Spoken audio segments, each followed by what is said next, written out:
Certains cherchent à transformer le plomb en or, Gauthier Corbat veut transformer l'écorce de bois en hydrogène. Ce jeune entrepreneur plein d'idées a repris la scierie familiale il y a 5 ans avec son cousin. Basée à Vandelincourt dans le Jura, elle fabrique des pellets pour le chauffage, des planches pour des meubles de luxe et elle est la dernière en Suisse qui fabrique des traverses de chemin de fer pour les CFF. Et les Corbat ne se contentent pas de capitaliser sur leurs acquis. Leur dernière trouvaille, exploiter les sous-produits du bois pour fabriquer de l'hydrogène, utilisable par l'industrie.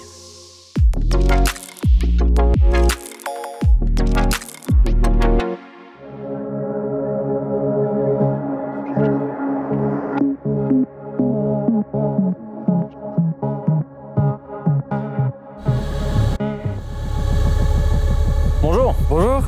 Donc c'est ici cette scierie. C'est ça. La Corbat, c'est d'abord une aventure familiale, inscrite dans l'industrie du bois depuis 4 générations et qui a pour mission principale la valorisation des grumes de nos régions. La première étape, c'est nos différents grumiers en forêt. Une fois qu'on a réceptionné les grumes directement sur site, c'est de les amener ici sur notre chantier de grumes qu'on voit devant nous. Et à partir de là, on va regarder, on va ausculter chaque bois de manière très attentive pour en tirer vraiment le meilleur.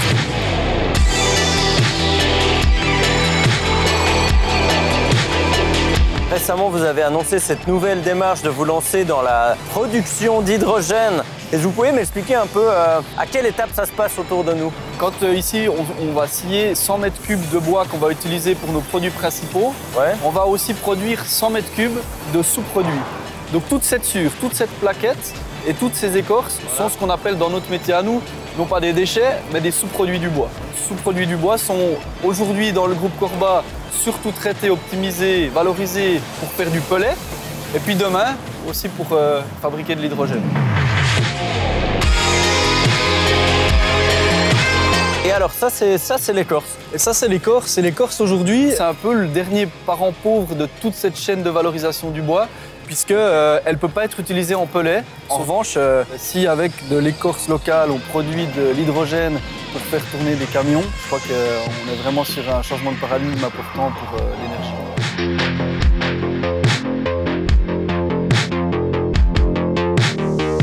Concrètement, est-ce que vous pouvez nous expliquer comment est-ce que vous allez faire pour passer de l'écorce du feuillu à de l'hydrogène liquide gazeux? La première étape, elle consiste à chauffer donc ces sous-produits pour en tirer 2 choses. D'une part, un syngas qui va être lavé dans différentes étapes pour en extraire l'hydrogène. Il faut avoir un hydrogène pur à 99% pour en faire un hydrogène de mobilité, pour faire fonctionner un camion.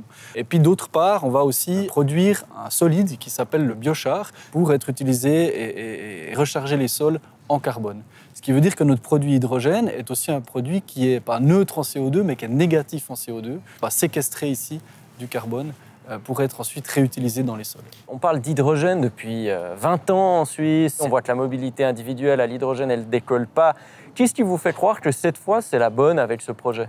Ouais, je dirais déjà parce que le projet il est quand même très crédible sur la table par rapport à son bilan carbone, puisqu'il est, je répète, pas neutre, mais négatif. Et puis, ce qui est fondamental aussi, peut-être qu'en termes de timing, c'est qu'il y a eu un vrai intérêt de la part d'acteurs de différents domaines pour une exploitation possible de cet hydrogène localement.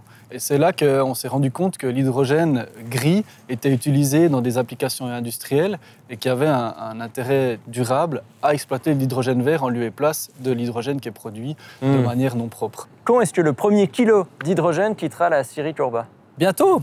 On espère que fin 2022, début 2023, l'unité de production sur le site de Glevelier sera activée. Il y a un certain nombre d'acteurs industriels et politiques qui sont intéressés à ce projet et j'ai bon espoir qu'on puisse mettre ça en ligne dans ces prochains mois. Tout le monde est motivé à ce que ça puisse se mettre en place rapidement. Excellent. Merci beaucoup. Merci à vous.